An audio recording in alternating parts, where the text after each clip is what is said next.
Mir was a space station built by the Russians. The impression you got when you opened up the hatch and went into Mir for the first time were twofold. One was the smell. There's a smell of a bit like an oily garage. Maybe a little bit of must, because we did have mold on the Mir. And then the other impression is clutter. And so as you go through, basically, it's like going into the esophagus of someone's throat. After about 6 weeks of being on the station, I've been doing my experiments. I'm very happy. I get up on June the 25th. Vasily Tsiblev, the commander, and Alexander Lazutkin, the flight engineer, had been using radio control equipment to fly a cargo ship called Progress that weighs about 7 tons into the Mir station using a TV looking at the station. As I look at Vasily's TV screen, I can see that the orientation is all wrong for a proper docking to take place. And Sasha, the flight engineer, says to me, "Michael, kорабль." Michael, kорабль. And he means the Soyuz spacecraft, which was joined onto the end of the station. What is that, at that point, our lifeboat. But I understood, because of the emergency in which he said it, that he meant go there to save your life.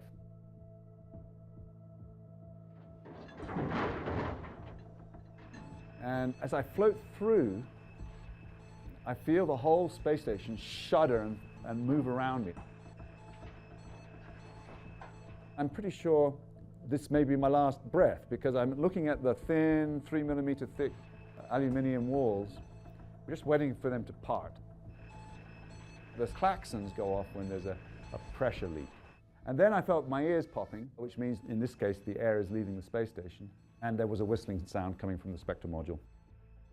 In 23 minutes, if we did nothing, we would start to go unconscious.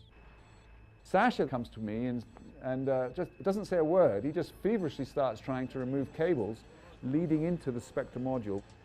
Sasha looked around for a large hatch that could be put in place, and we just put it on, and as it went on, it kind of went and sucked in.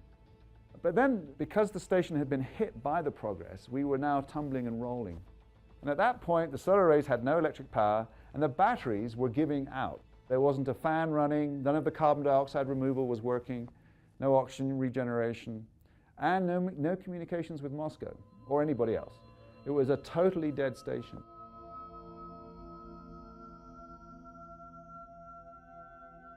This is not something you see in movies where it all gets solved instantly by some brainy chap. It took probably 6 hours.